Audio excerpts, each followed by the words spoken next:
Whether you're boondocking in the middle of nowhere or camping at a state park, water conservation is one of those things that can really make your experience last a lot longer. We have lots of tips for conserving water while camping.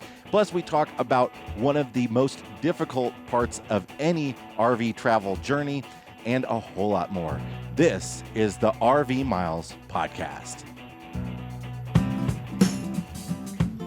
RV Miles is sponsored by LL Bean, your source for warm, cozy styles this fall. For 108 years, LL Bean has staked their reputation on making comfortable clothing and gear to help you enjoy the healthy benefits of being outside. From legendary Maine-made boots to layers that are just the right weight, to flannel shirts that out-cozy all others. Find joy in the tried and true. Visit llbean.com to find a store or shop now. LL Bean. Be an outsider.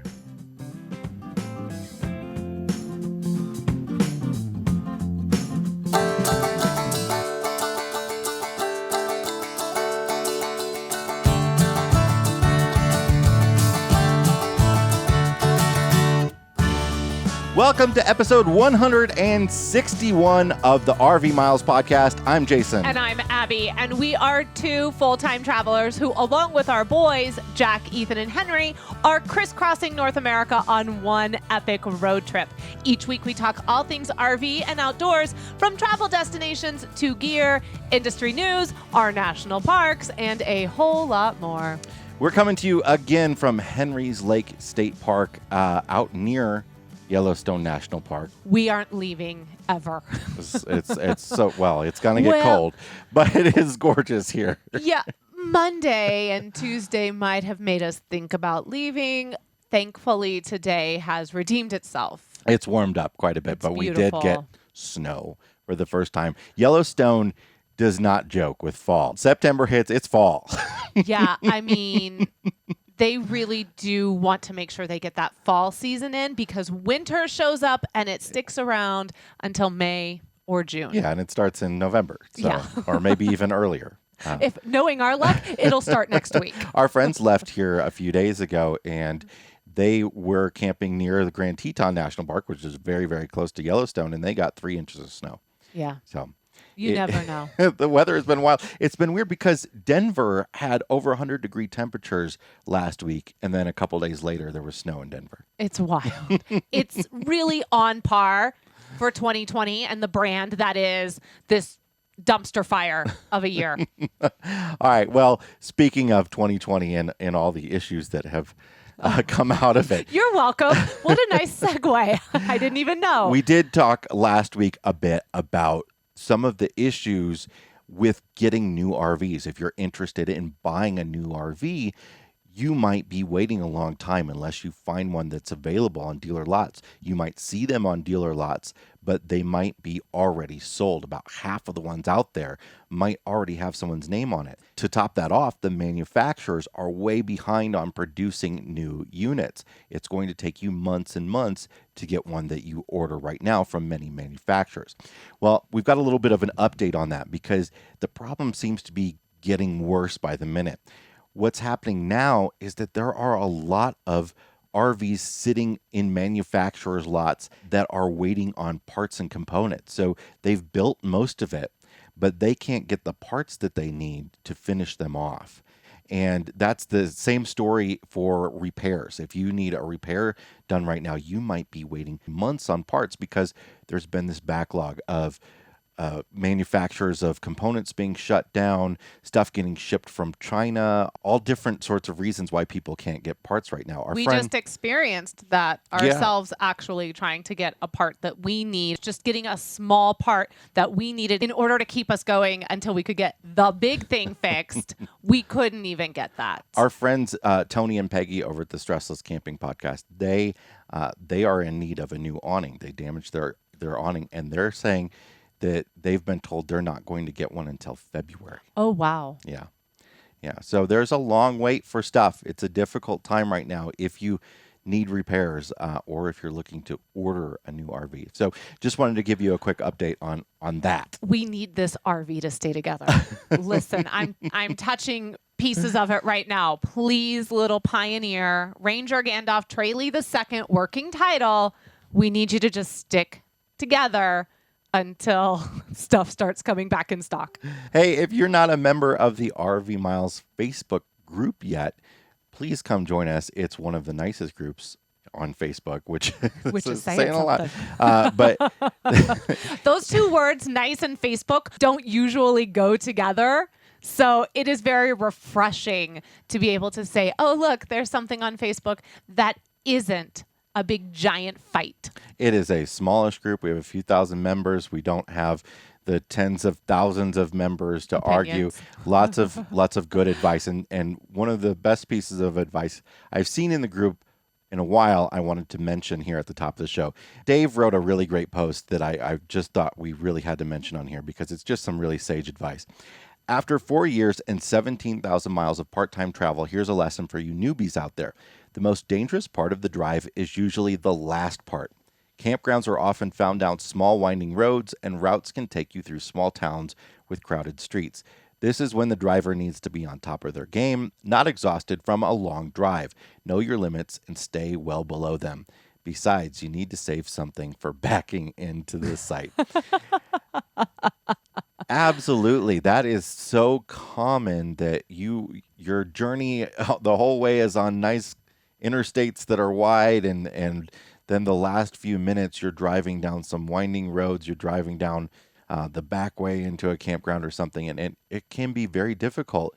We've talked about this before, though. One of the most common repairs on RVs is a body repair to the passenger side top section of the RV. And the reason for that is when you're coming into campgrounds, when you're getting into these small areas near the campgrounds, people are hitting tree branches right there. They're hitting signs, all sorts of stuff that where the road isn't as wide and you're up against the curb and the road crowns a bit and you're angled a bit towards the curb.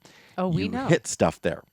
We know. So if you weren't angry and grumpy before that because you had overextended your drive, you will be angry and very grumpy after that. So yeah, that's one of the reasons we try to at least plan to arrive at a campground. Lots of people have their different rules, the 222 rule, 333, where you say you're going to travel no more than 200 miles, you're going to go you're going to stop by 2 p.m. and you're going to stay 2 days at a place. I think we're pretty loose on it, but we try to arrive somewhere around when the campground allows you to check in. Yeah, I do not like to arrive at a campground anymore around the witching hour, the dinner hour. Right. There are a lot of hangry people in the truck. There's a lot of chaos going on. It doesn't give me the opportunity, or you the opportunity, to set up the things that we need in order to be successful. Because we're frantically just trying to get everything laid out so that we can start dinner.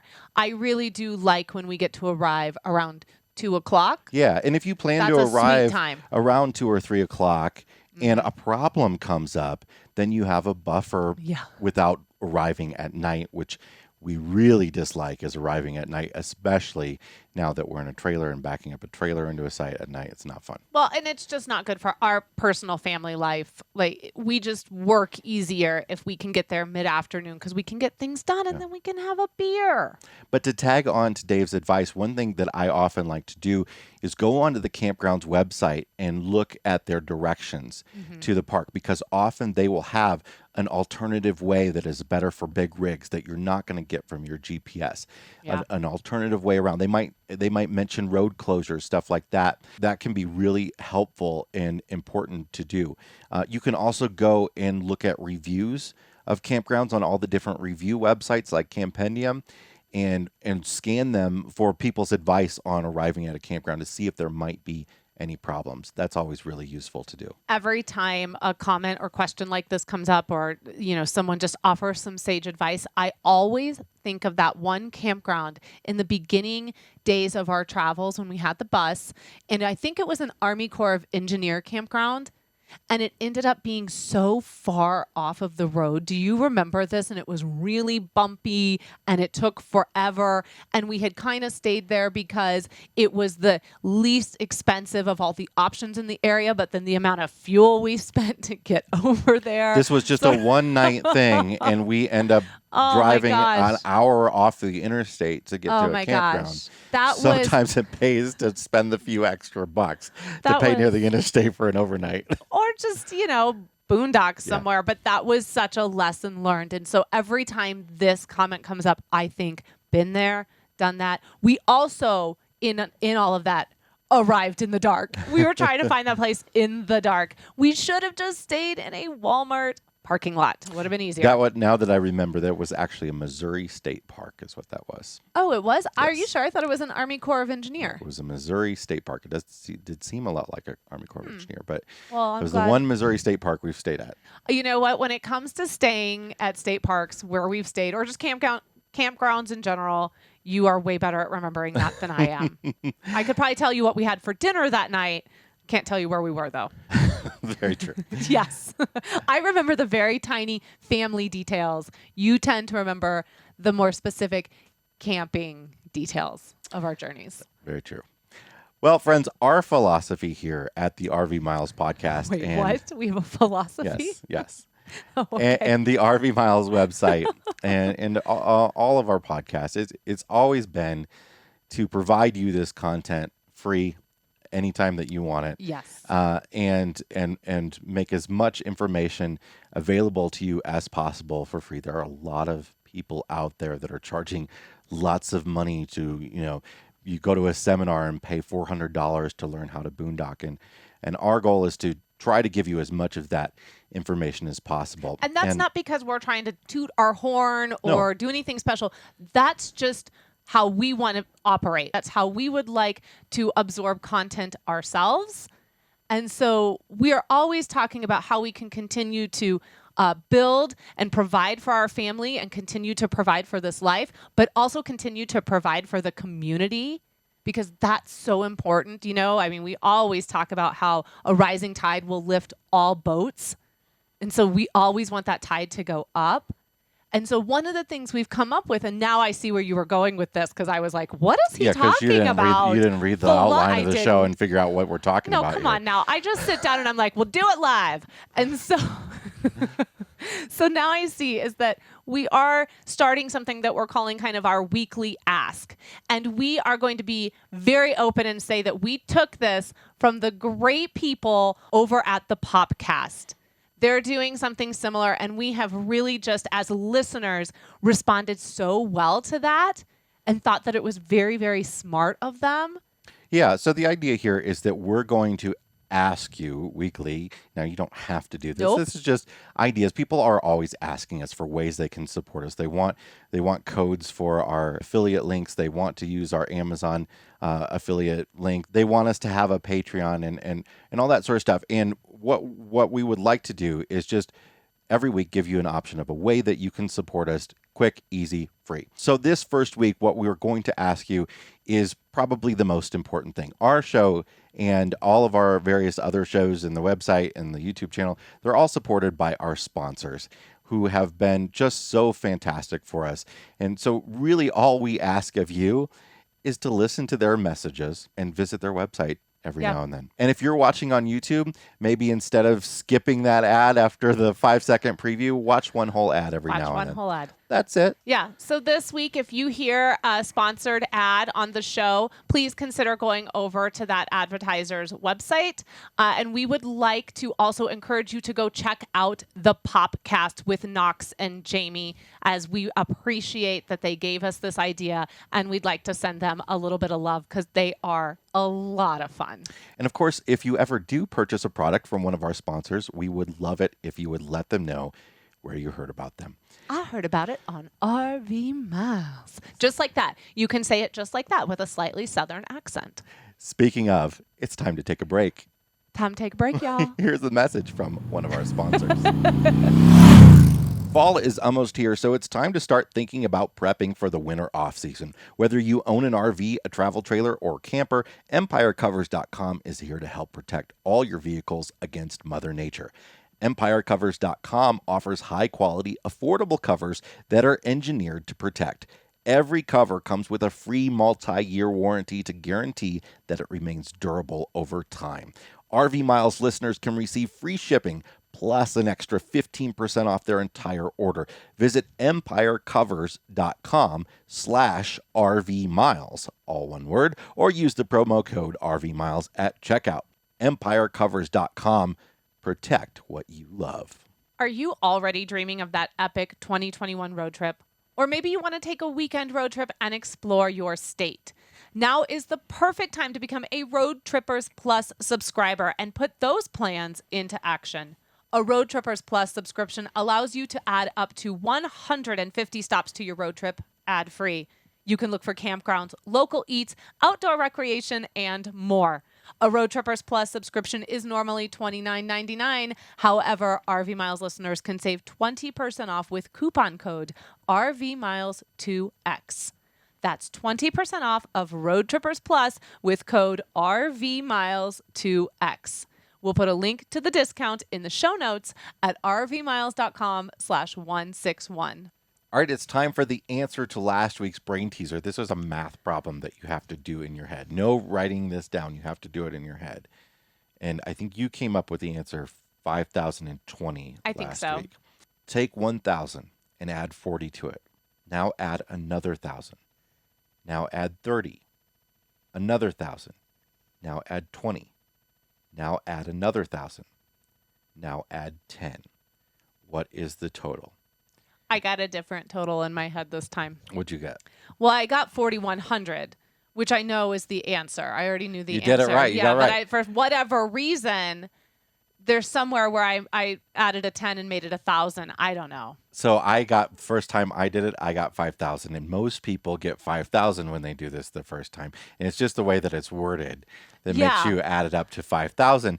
But the answer is actually 4,100. And if you don't believe me, rewind and add it up with the calculator. Break out that calculator. Okay. On this episode, we are going to talk about some water conservation tips. You might be out boondocking. You might be at a state park without sewer or without hookups at all. And you might want to find ways to conserve water both from your fresh tank and in filling up your waste tanks in order to extend your experience without having to go to the dump station or having to go fill back up your water tank. So we have some tips for you in order to help you out with that, because we're at a state park right now. And we find a lot of the times that these tips, there are lots of articles out there about ways to save water. And a lot of these times, these tips are strictly for boondocking. Mm-hmm. And we do spend a lot of time in state parks where we don't have sewer, but we may have water, we may have access to a bathhouse, and that sort of situation is a little bit different. Yeah, the last 2 of the 3 weeks, we've actually been camping at state parks with partial hookups. So we have been practicing extending our tanks as long as humanly possible before and when we do have to break out the wagon. But most of these tips are applicable to mostly any sort of type of water saving. It's just how far you want to go. And that's going to depend on your rig a lot too. It's going to depend on the ratio of your fresh tank to your waste tank. Some people have a giant fresh tank and very small waste tanks. Sometimes people have a 100-gallon gray tank, but they only have a 40-gallon fresh tank. So there are lots of different types of scenarios. Yeah, and it gets interesting because, as I'm sure all of you know, the sensor on that black tank and that gray tank is lying to you. All the time. It's lying to you pretty much until it's completely empty. So you definitely do not want to be relying on those when you are filling up these tanks and you're not easily able to dump them. So we have definitely had to come up with creative ways to make sure that we know exactly what is in those tanks and how full those tanks are, so we're not pleasantly surprised. Sometimes you just have to look down the toilet. Oh, and sometimes listen, you do. let me give you a huge important tip here, right? If you are shining a flashlight down the toilet to see what, because it drops right into the black tank. to see the level of the black tank. Do not use your cell phone. Oh my gosh. It's a Please have very, very bad idea. Please have a wrist strap. And I've not dropped my cell phone down it, but many people have dropped their cell phones down the toilet doing just that. Oh, how do you And even explain that at Verizon? Yep, I mean, you ain't getting it back. No. Warranty does not cover that, okay? Anyway, so how do you flush that out, too? I mean, that's just there for like forever. but let's not start talking about the toilet stuff because the biggest water expenditure in your RV, both in your tanks and taking water from your fresh tank, is generally showers. Mm-hmm.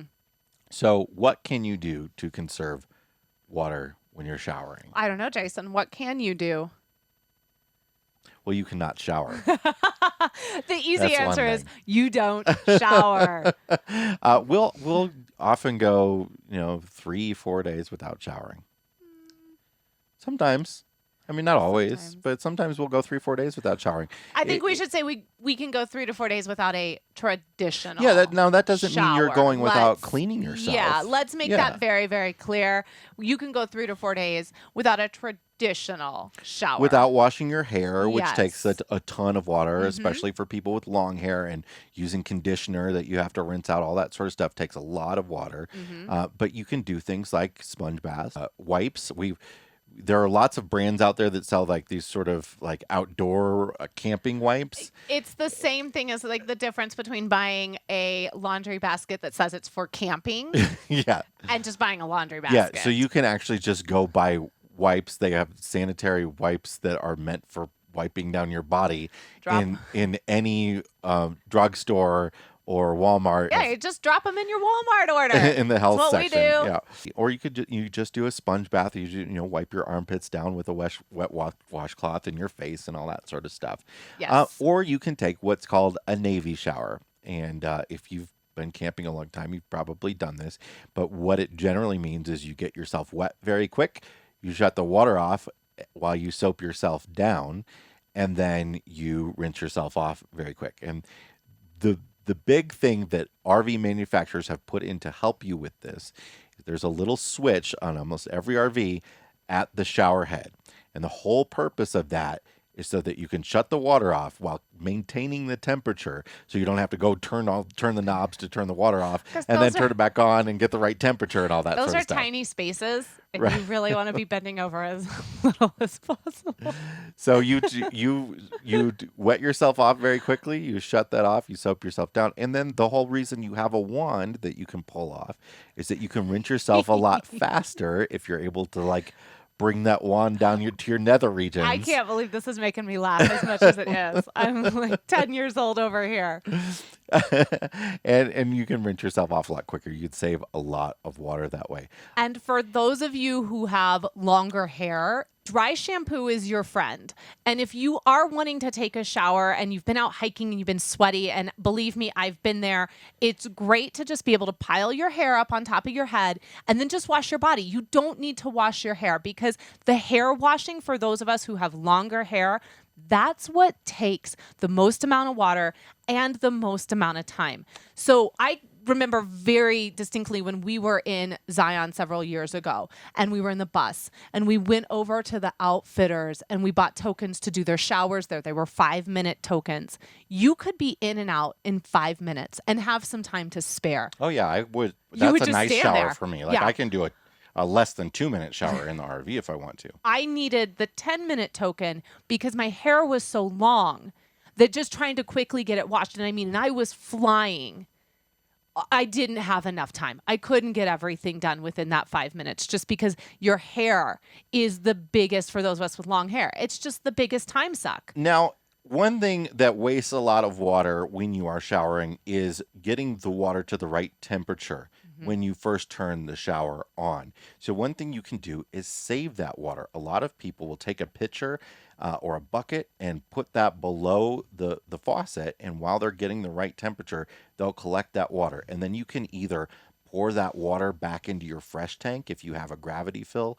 You can use it to flush your toilet with, all sorts of stuff that you could use that water with instead of just pouring it right back into your gray tank. Now, I'll offer a suggestion that I do for when I have to get the kids going is I turn the water on to a very low trickle, and then I take their washcloth, and while the water is cold and warming up, I actually get the washcloth wet. Yeah. Because then by the time I go, the water is warmed up. It's warming up the washcloth a little bit, but then by the time I go to use the washcloth on the kids, it's also warmed up by the water now that's running down into the bottom of the tub. So that's another way as well, as I try to figure out how many things can I do that I would normally do while I'm in the shower. How can I prep all of that before? These things sound little, but if you have a 30-gallon tank and you're saving a gallon of water by collecting it every time someone takes a shower, that really adds up quickly. Oh, a gallon of water can, in some instances, be water for washing dishes and water for rinsing dishes. Yeah. So it makes a huge difference. Now, a lot of people, this is going to be a little bit controversial here. Oh no, we don't like controversy. Okay, not that enough that type of controversy. But the black tank is one of the areas where you need water in order to break down that toilet paper. So it's hard to really conserve a ton of water in the black tank. But one thing that you can do is not put toilet paper down the black tank. Oh, that's and controversial. Use less water. Yes, because Seriously? a lot of people will put toilet paper in like a diaper genie or a trash can or even a Ziploc bag or something like that.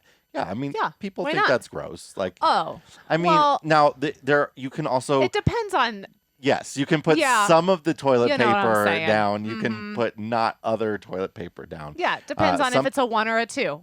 Some people have never put any toilet paper down their RV ever, and they're like, that's the way to never have a clog. And they're right. Now, if you are at a state park with a bathroom available, use that bathroom again as much as possible, and you'll save on your black tank or shower, of course, over there, and you can save on your gray But tank that's as well. really tough to do right now Yeah, in the time of the Rona. So, these are just extra steps that you can do for yourself if you want to be completely and totally self-contained. Just know you got to get a little creative sometimes. A lot of people will go over to the bathhouse to shave and brush their teeth and that sort of stuff in the morning, even if they're not going to be showering. So lots of options when it comes to keeping yourself clean. Just if you're going to do that, though, can I just say this? If you're going to go over to the bathhouse and you're going to shave and you're going to brush your teeth, you better clean up after yourself. Yes. Okay? Don't make it obviously known that you have been there brushing your teeth and trimming your beard, because that is just really gross for other people to have to come in there and deal with that. I have to deal with that living with people I love, and it still drives me nuts and it still grosses me out. I always know when Jason has trimmed his beard. Just All saying. right. Obviously, no need to keep the water on when you're brushing your teeth and washing your hands and that sort of stuff. Here's a tip I learned a long time ago about washing your hands.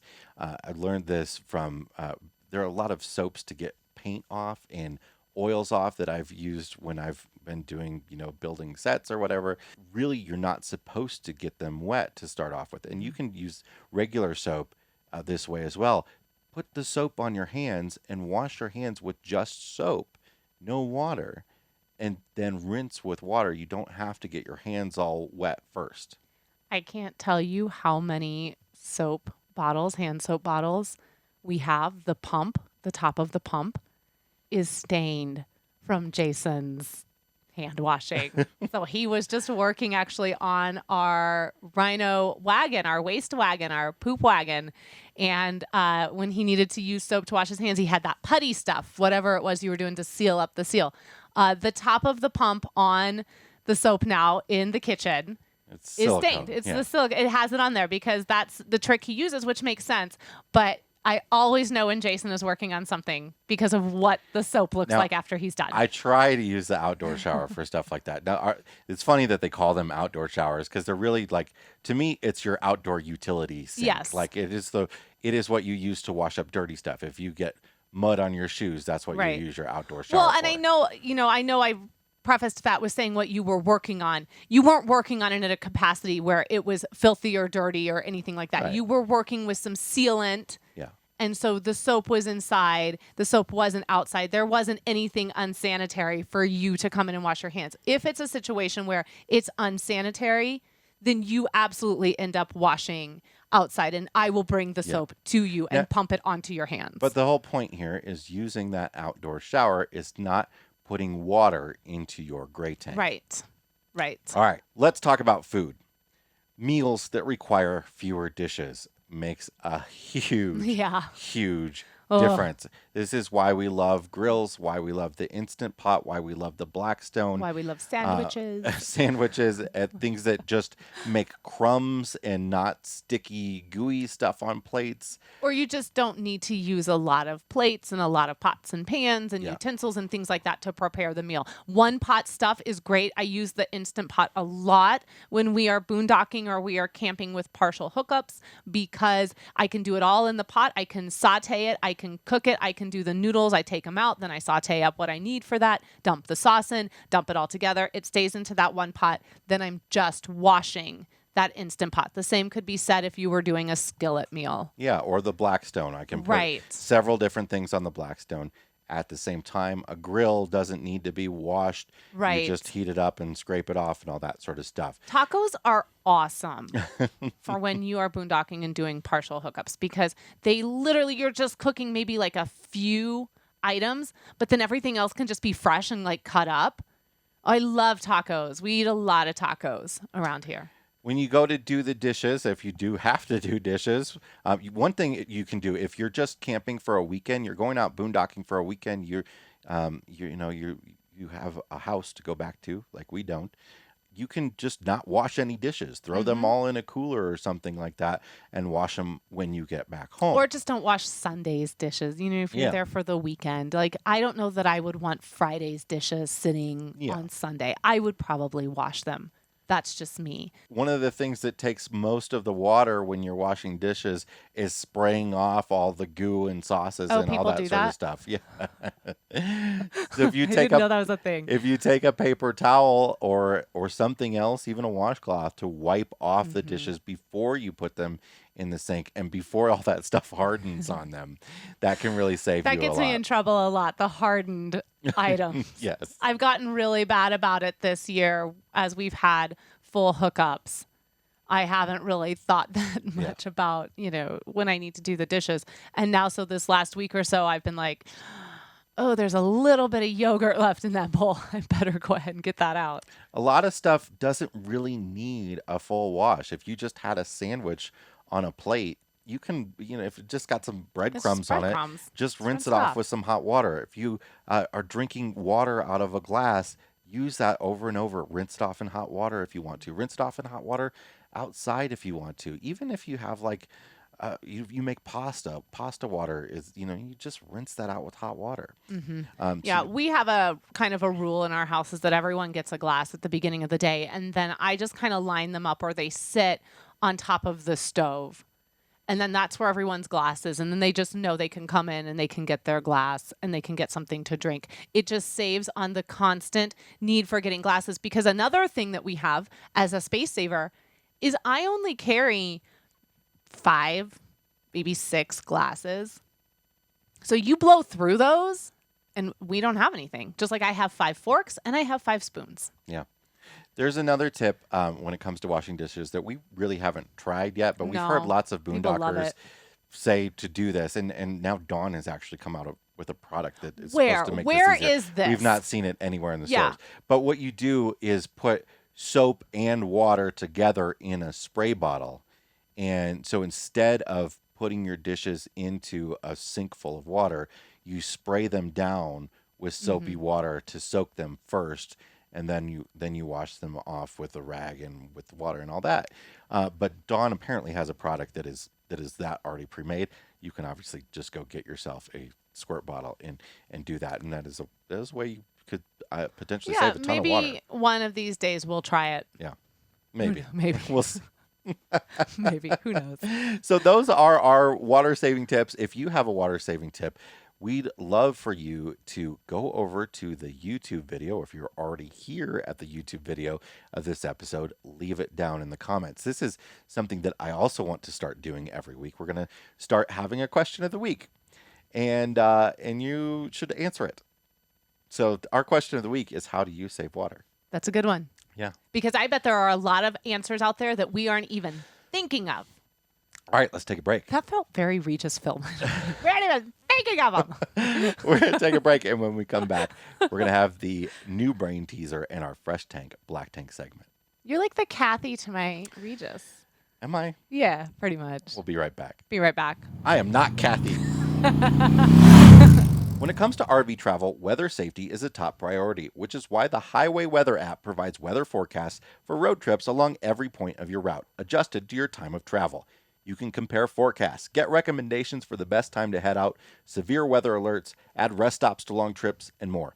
Did I mention all of that is included free in the app? For subscribers, there's a hands-free background feature to automatically alert you to upcoming bad weather. To download the app, visit highwayweather.io today or look for it in your iOS or Android app store. That's a perfect example of one of the ways that you can support us. Go download the Highway Weather app. It's free to download. Doesn't cost you a thing. Go download it. And it's great to use because it's literally going to feed into our Fresh Tank, Black Tank discussion. All right. Well, it is time to check the level of our tanks. Yes. Abby, what is in your black tank this week? Wind. Why is wind. why is wind in your I just black want to tank? put wind. Okay, so Monday, Labor Day, we went from Sunday gorgeous, to Sunday like what the just happened. And we had wind gusts coming into the campground that were topping out around 55 miles per hour. Eventually, we got a little bit of snow. It snowed up in West Yellowstone when I went to go get the barbecue because I thought it was a good idea to drive. Firehole barbecue. Oh, Fantastic. we'll talk about them on a future episode. Woo! Anyway, the wind was really, really bad. And I had some concerns, some valid concerns that maybe, hey, don't give me that look, that maybe we shouldn't be in this RV. Okay, the way the wind was kind of hitting us was, I was seasick. I felt like I was at sea. I felt like I was back on our honeymoon, trying to go to the rhythms of the night and just getting smacked as on that boat. Okay, that's how I felt. It was a little rocky. I don't think we were anywhere near a zone of tipping over whatsoever. Well, but you say potato, I say potatoes. But I will say, wind is always a concern, especially if you're near trees. Yes. And, us being Midwesterners, we're very familiar with tornadoes. Yeah. And most of the campgrounds... Some of us are. Oh, don't Kansas City me. 50% of this marriage is used to tornadoes. We had tornadoes in Illinois, too, all right? But we're very used to campgrounds also having places to go. Normally, campgrounds in the Midwest and in Tornado Alley in the South are required to have a building that you can go to be a tornado shelter, and usually that's the bathhouse or the main building or something like that. And here they lock the bathhouse with a padlock because the door flings open when someone opens it and they can't handle the wind. It was a very, very long day on Monday. It wasn't just maybe an hour or two. This started at about 11:30 noon on Monday, and it continued well into the night. Close to midnight, we were still getting some really large gusts. There's a smaller camper that when I look out the window, I can see. And I was using that for my own comfort level. Yeah, if that one tips over first, then we go out. I said, now, if that Otherwise, one we're fine. Yeah. And that's what I said. But in my tornado KC preparedness lifestyle, I made sure that all the kids... Don't talk to me about preparedness for tornadoes. People in Kansas City, if there's a tornado, they go out on the deck and watch it. We pour a drink and we go out on the deck. Don't talk to me about... we take care of the others in our lives before we go out on the deck. So I made sure that the shoes were all together, that the kids, all of that was like ready should we need to quickly exit. I also thought, hey, you know what? I'm going to take all of our knives that just sit like in a little holder on the counter. I took all of our knives and I put them into a safe, closed space. So if we tip over, they don't fall on us. Right. So that if we did tip, there weren't knives going all over the place because Jason, let's not pretend like a knife wasn't going to find you, okay? The knife will literally look for you and find If you. this thing tipped over, it's not the knives I'd be worrying about. It's the ceiling and the walls caving in on me that I'd be worried only about. anticipating us doing maybe a quarter turn. Come on. Okay, as opposed to like a down the hill sort of situation.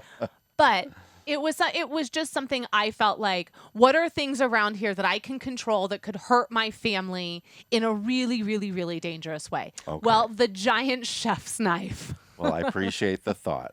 So there were just a few things I did. Like, I made sure that my purse and I had everything in there that we, just like small things like that. Where's my phone? Like, get all that together so that if we needed to get out quickly, we could get out. Okay. So that was not how I wanted to spend my Labor Day. In and amongst all of that stress, though, I did manage to go get some barbecue, and that was delicious.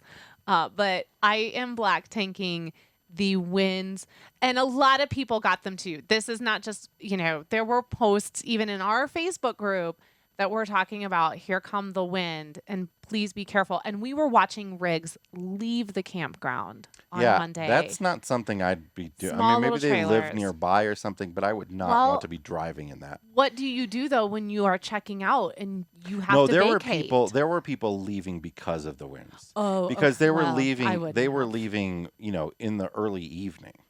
Yeah. Okay. Fair enough. Yeah. I mean, that to me is, I wouldn't want to have this trailer on the highway trying to drive that. So that's my black tank. All right. What's your fresh tank? So my fresh tank this week is going out to some of the newer RV models. It would appear that the age of the swoop and swirl, or the really regrettable back tattoo style, has started to fade. So we talked a little bit last week about how we are starting our own journey of just checking out what rigs are out there that might offer us a little bit more space. And what I have been so happy to see is that the swoop and the swirl seems to finally be going out in place of cleaner straight lines, less decoration. The age of the mural with the bobcat like about to pounce over the rock onto some creature down below is going out. Yeah. It's really very, very refreshing. It does seem like the RV industry is trying, and sometimes they're failing, but that they are trying to finally catch up with the 21st century. Yeah, and we've even seen that walking through the campground here as well, that a lot of the newer models that people have already bought are a lot cleaner. And that, this is not to disparage anybody that's got swoops and swirls. We certainly do, and that's fine. We got swoops and swirls for days. And you may like them, and that's fine, but I think people like variety. They like them to not all look the same. Mm-hmm. They like sort of some individualism, just like when you go buy a car, you want to choose a color, right? Absolutely. I just like that, for me, who doesn't particularly like the swoops and swirls, who doesn't particularly want a giant nature mural on her RV, is finally getting more than just like one or two options. Yeah. All right, Jay, what is in your black tank this week? My black tank this week is once again our actual black tank. Well, it's actually two of our black tanks, our actual black tank and our portable tote tank. We've had two things happen to us in the last week. We have developed a leak in the valve, the gate valve, the termination valve, for our black tank. Oh, it's so gross. So it was dripping, and then when I would open the cap, Okay. Whoa. yeah, It wasn't a. Oh, never mind. yeah, the look it on was. his. I'm glad I'm not. out yeah, there. it was. Okay. You It was that whole end section was full of liquid. Mm-hmm. And we came up with a couple of ways to sort of temporarily solve that. And one of them was to hook up our portable tote tank and just keep it hooked up. But we also developed a leak in our portable tote tank. Oh, I'm so unhappy. We've only had it for about 10 months now. And we've maybe used it. Not a lot. I don't even think half a dozen times. Now, it before. has been riding on the back of our RV. Sure, absolutely. And it's absolutely possible that all that bouncing around. We have the Camco Rhino tote tank. We had the 28-gallon one. So the leak formed around the connection where you actually put the sewage in. And, I tried to repair it. The repair didn't last, and I could have done some other steps to repair it some more. But I didn't feel like I was really going to do anything that I would be totally comfortable with. And I didn't want to be pulling our tote tank around the campground with like white silicone all over the back of it. Like, you know. No, it wasn't a good situation. And So we needed to replace it. we did. And we had to drive 100 miles to Idaho Falls. So that's yesterday. the issue with both of these problems, that we're 100 miles from any RV dealership where we could either get a tote tank or get our black tank valve fixed or get a part to fix our black tank valve. So we drove 100 miles to get a new tote tank, and we looked at the options they have, and we did buy another Camco Rhino tote tank. And now let me say, I've actually I've not talked to Camco. I'm sure they would replace this. Yes. And I actually, somebody messaged me on Facebook because I posted about this in our Facebook group, that they had the same issue, the exact same spot, and Camco did replace theirs. But, you know, being full timers, or I guess anybody out on the road, it's just something you deal with sometimes. Is that you can't wait for a replacement, especially when you've got a tank full of sewage. No, and that's what we were talking about. So, you know, in under a year, we have spent over almost $600 on a Camco Rhino wagon. And one of the things that's most frustrating to me, look, things happen, things break.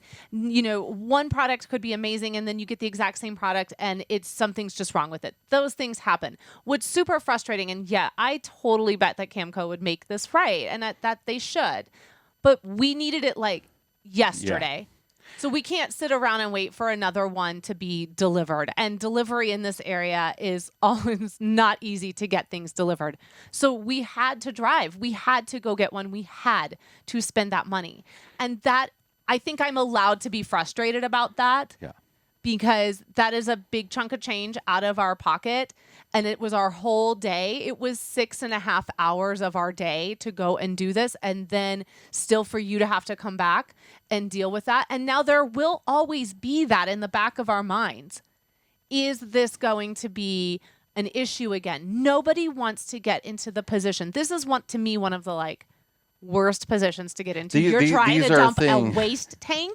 These are things that need to be fail safe, you know. Now we generally, for 90% of the time, only put gray water in ours. Yes. Because we can usually make our black tank last about 6 days or so. But we're at, like everyone else here who's doing the same thing, we are at a state park for 2 weeks in order to extend our Yellowstone life. And if you were in Yellowstone, there's no hookups there, you know? So I think that you get into these situations, and thank goodness that we noticed the leak. Let me tell you, one of the most embarrassing things is to have one of those things hooked up to your hitch, and it has sprung a leak, and it is full, and now you have to go dump. You have to drive to the dump station. You're driving through the campground with a leak coming out of the back of it. I did feel awful, but there was nothing I can do. I mean, that's how I discovered the leak. I mean, it was gray water, but you still feel awful. Yeah, nobody knows it's gray water. That's the thing. Nobody knows it's gray water. Yeah. You know, and then there's just a whole level that comes with that. You want to keep things sanitary. You want to keep things clean. We never really wanted to have to use that wagon primarily for our black tank, only as needed. And this was the minute it was an as needed situation, we had to drive 100 miles and go get a new one. So, you know, just if you have anyone who has a waste wagon, regardless of the brand, maybe from time to time, just do a leak check on it, especially if you're going on a vacation or you're going camping where you know you really need to extend the life of your tanks, but you might need to use that wagon in order to get through that trip. Do a quick test on it, like before you leave, just to make sure so that you don't end up like Jason and Abby now, driving 100 miles. I do want to say on Camco's behalf, even with the issue that we have, being at the store and comparing the different brands, we still went with another Camco one because they feel more rugged. They have more features. Well, and you can strap them down easier. You can strap them down easier. Their valves are better They've got a gate valve. They're the only one with the gate valve that you can pull without having to lift the thing to dump it. really, Look, really like the design. you can like something and still not be happy with Yeah. it from time to time. I love my husband, but sometimes I'm not happy with him. All right, Jay, what is your fresh tank this week? So this is a great story, especially being next to a national park and seeing what goes into the waste that people leave at national parks, the number of people going into national parks. One of the National Park Foundation's partners, Subaru, and just like LL Bean, they have a handful of business partners that donate a lot of money, and we're very proud to have been working with LL Bean for so long because they are one of them. And Subaru has long been one of them, along with Nature Valley and stuff. But Subaru has been working hard to help the National Park Service reduce waste in national parks through recycling and various other methods. And they have begun a sort of pilot program. And last year alone, get this, last year alone, they kept more than 16 million pounds of waste out of landfills between Denali, Grand Teton, and Yosemite National Parks. Wow. In those parks, those 3 parks, they cut the waste through this program in half. Wow. It doesn't take a lifetime. It doesn't take years and years of making small incremental changes. We can do big stuff. Cutting the waste out of 2 of the most popular, Denali's a little remote, but 2 of the most popular national parks there are in half is incredible. So big applause to Absolutely. both Subaru and the National Park Service and the National Parks Conservation Association and the National Park Foundation, who have all been working together on this. All right, let's wrap this episode up with a brain teaser. This one is musical theater theme just for you. And let me say, it's really specifically musical theater theme. So you 2 people that are also big musical fans like me and Abby. We got this. Here you go. Can you guess the relationship between the following musicals in Group A and the ones in Group B? So Group A, Fiddler on the Roof, Hello Dolly, Annie, and Rent.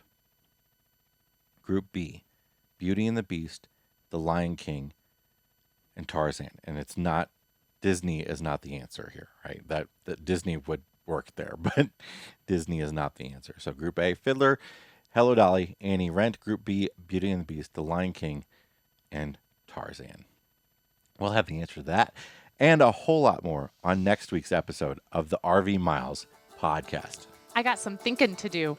And hey, thank you so much for joining us this week. And as a friendly reminder, RV Miles is now doing a weekly newsletter. It comes out on Tuesday mornings. We will have a link in the show notes, rvmiles.com/161, that you can come over and sign up and join this weekly newsletter. Get a little bit more RV Miles in your week.